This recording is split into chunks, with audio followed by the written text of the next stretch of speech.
Assalamu alaikum dear students. Today we will start our lecture number 32 of the unit number 6. And dear students, unit number 6 is the air and atmosphere. Air is a mixture of different gases like carbon dioxide gas, oxygen gas and nitrogen gas. And the atmosphere is a layer above us which support our life in this environment. And in which environment we live? We live in the planet called as अर्थ। उसके बाद ये students हम लोग lecture number 32 start करेंगे। The topic the fractional distillation of air. सबसे पहले आप लोगों को पता होना चाहिए कि डिस्टिलेशन क्या है। डिस्टिलेशन डियर स्टूडेंट्स एक ऐसा प्रोसेस है जिसमें हम लोग एक लिक्विड मिक्सर में से उसका एक कंपोनेंट अलहदा कर लेते हैं। उस एक कंपोनेंट एक फ्रैक्शन को उसके एक पार्ट को अलहदा करने के लिए हम उसको बॉयल करते हैं या उसको कंडेंसेशन के प्रोसेस के ज़रिए से गुजारते हैं। कंडेंसेशन मतलब उसको ठंडा करने से।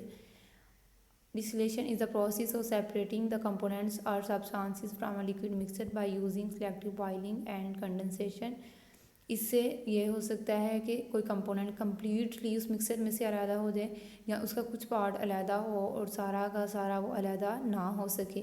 और जब ये मिक्सर में से अलहदा हो जाएगा तो ये उसकी कंसनट्रेशन इसमें कम हो जाएगी और अगर सही तरह से अलहदा नहीं होगा तो कंसनट्रेशन क्या हो जाएगी? इंक्रीज।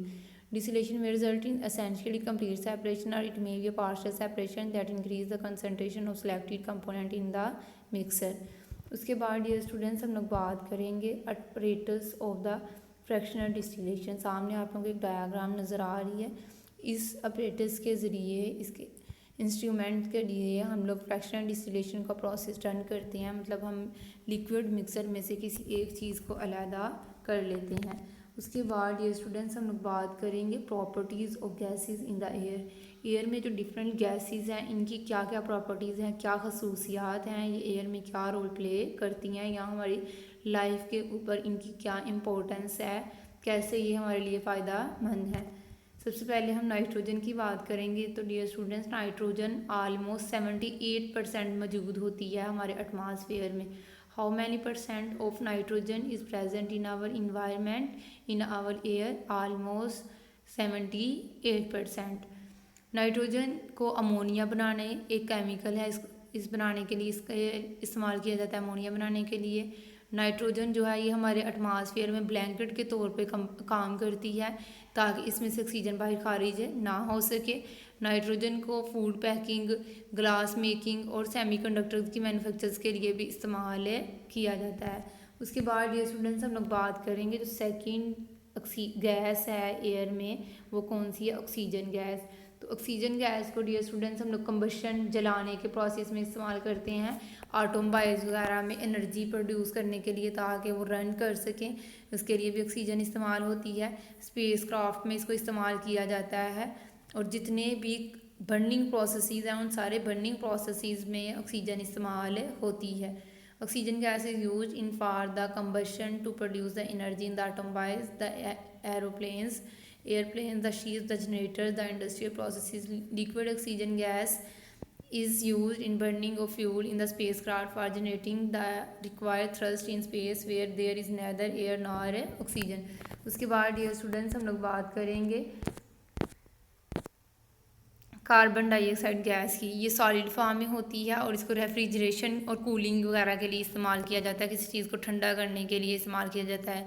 ये डिफरेंट प्रोसेसेस में इनर्ट गैस के तौर पे काम करती है, मतलब किसी चीज़ के साथ रिएक्ट नहीं करती। इनर्ट गैस वो गैस जो किसी के साथ रिएक्ट ना करे।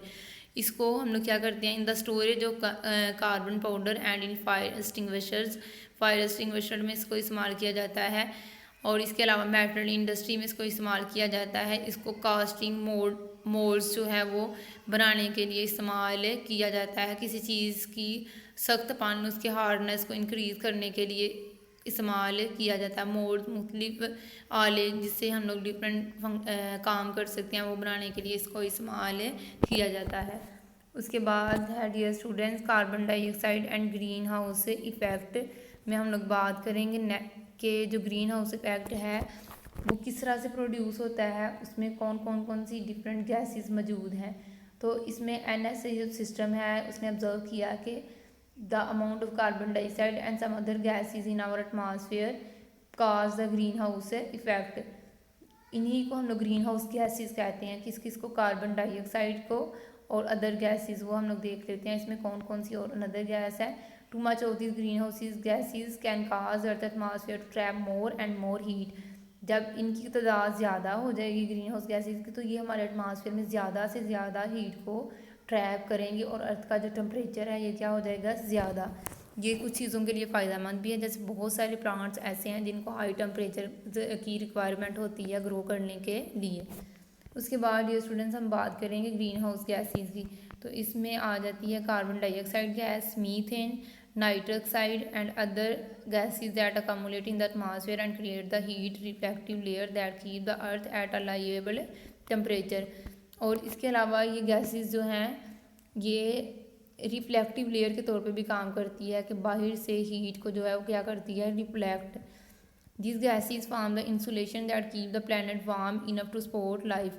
और ये गैसेज जो है इंसुलेशन एक लेयर बना देती हैं हमारे एटमॉस्फेयर में, ताकि ज़्यादा हीट इसमें आ भी ना सके और इसमें जो हीट मौजूद है वो बाहर भी निकल ना सके, और ना ही कार्बन ऑक्सीजन गैस हमारे जो एटमॉस्फेयर है, अर्थ प्लैनेट है, इसमें से एक्सक्लूड हो सके, बाहर निकल सके।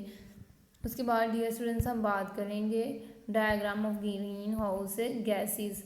ये सामने आप लोगों को ग्रीन हाउस इफेक्ट की डायग्राम नज़र आ रही है कि इसमें किस तरह से डिफरेंट जो गैसेस हैं, जैसे कार्बन डाइऑक्साइड है, मीथेन है और नाइट्रस ऑक्साइड, ये ग्रीन हाउस गैसेस के तौर पे काम करती हैं और हमारे अर्थ के टेम्परेचर को एक ख़ास मकदार तक मेनटेन रखती हैं। उसके बाद ये स्टूडेंट्स आप लोगों की डायरी है, तो डायरी में आप लोगों ने क्या करना है?